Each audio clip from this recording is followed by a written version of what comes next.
14వ తేదీ నాడు గౌరవ ముఖ్యమంత్రి గారు కలెక్టర్ను అందరినీ పిలిచినాడు. మా ఎమ్మెల్యే మీ ముఖ్యమైన పాయింట్ ఒక 4 రాసుకుని రమ్మన్నాడు.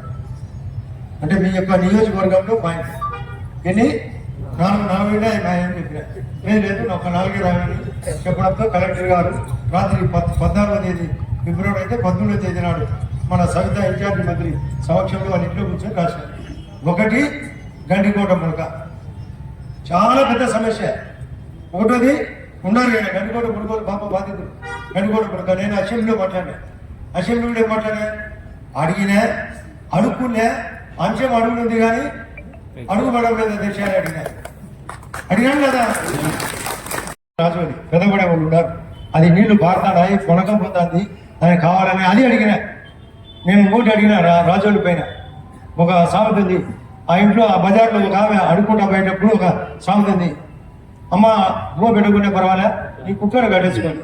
ఆయన జగన్ రెడ్డి గారు జీవో ఇచ్చినాడు. దానివల్ల భూములు అమ్మకం జరగలే.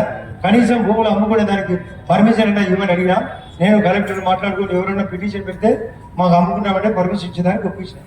కేంద్రం జీవో రాష్ట్రం జీవో ఇచ్చేదానికి ముందుకు రాకపోతే మేమే మాట్లాడినాం. అది 2వ ఇష్యూ. 3వది అదే పెదవడం నుంచి పైనుంచి కిందికి ఎస్ఆర్బీసీ మైలవరం జమ్మనుడు కొంత భూమి కవర్ అయ్యేదానికి 25,000 ఎకరాలకు ఆ ఎస్ఆర్బీసీ ఆగింది. కొండ చూకేసి ఇక్కడ దాని కిందికి వచ్చేదాన్ని. 4వ ఇష్యూ ఆర్టీపీ. కొందరు ఎర్రగుంటలు కూడా ఉన్నారు. ఆర్టీపీ ఇష్యూ కూడా కొంత క్లియర్ కావాలి. అవి కాకుండా మనకు ఆ ప్రైవేట్ ఫ్యాక్టరీ రాబట్టాలి. ఇక్కడ వరుసగా నాకు ప్రపోజల్ ఇచ్చినారు. మనకు దాని మీదతో పాటు ఆదానిది కానీ ఇంకోటి జేకే సిమెంట్స్ అని కానీ చెచ్చినాడు అని కానీ మరొక సిమెంట్ శ్రీ సిమెంట్స్ అని కానీ వాళ్ళు కూడా రాబోతారు. ఆ స్టీల్ ఫ్యాక్టరీ స్టార్ట్ చేశారు. అది కూడా రాబోతాను. ఈ తాలూకా ప్రయోజనం ఆశిస్తూ ఈ రాష్ట్ర ప్రయోజనం ఆశిస్తూ మనం కఠినంగా ఉండాల్సిన అవసరం ఉంది. లోకల్ బాడీ ఎలక్షన్ వచ్చినప్పుడు నేను ఖచ్చితంగా బీజేపీ పార్టీ తరఫున కొట్లాడి అత్యధిక సీట్లు రాబట్టే పార్టీ బలపడాలా. మనకు రేపు జిల్లా పరిషత్ కూడా మన కంట్రోల్ కావాలా.